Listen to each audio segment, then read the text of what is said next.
ARDMS presents a video interview with two of our on-staff sonographers, Pat Greer and Justin Stevens.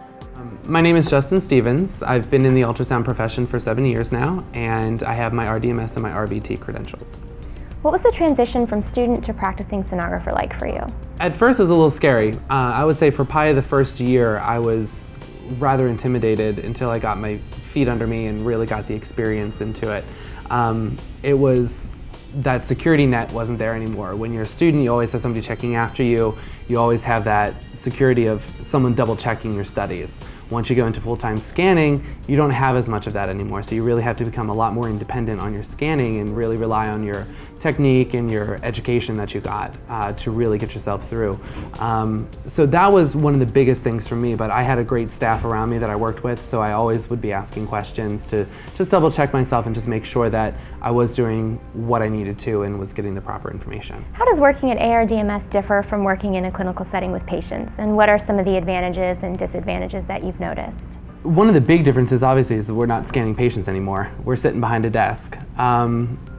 I went from full-time scanning every day, Monday through Friday, doing some weekends and things like that. So it was a very fast-paced, busy environment where I was always on my feet scanning patients, to coming into a new environment of testing, which is completely different, more administrative, sitting behind a desk, doing a lot more emailing than I was used to before. But some of the pros of working in a hospital is, one, obviously you get your cardiovascular workout in because you're always going around and doing stuff. But working in the testing environment just gave me a larger view of the exams themselves, that I really didn't know of what went into the exams and how they were constructed and what was the involvement of that. And it's also given me some really good connections and been able to work with some of the best in the sonography profession. So I've been making some great contacts around the United States and around the world, so it's been really cool. And you mentioned that you worked a lot with the patients. So what was your favorite part about being able to work one-on-one with patients?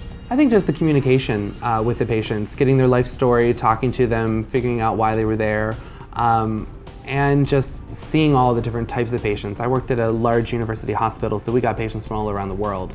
So just those interactions between the different cultures, the different experiences, the different life experiences that people bring into the room when you start talking to them. So we always got some really cool, really funny and interesting characters that would come through the hospital. So it's been a lot of fun talking to them and getting to know them. And now that you work behind a desk with the ARDMS, how do you keep up to date with current trends in sonography as the field moves forward? I get two different journals. I get the JVU, the Journal for Vascular Ultrasound, and I also get the JDMS, the Journal for Diagnostic Medical Sonography. Those are two really good resources. I also attend a couple of the conferences throughout the years. The AIUM sponsored ones, the SDMS, are other great resources as well. Also, all the sonographers, even myself included, have to do our CMEs. So we're always finding CMEs to be able to do on the web or from wherever. We also get Newswire from the ARDMS, so that's a good resource to keep up with current trends as well. My name is Pat Greer. I'm the lead exam clinical specialist here at the ARDMS. I've been here for about 4 years. My credentials are RDMS as well as RT. What made you choose sonography as a career choice? I always wanted to do something in the medical field.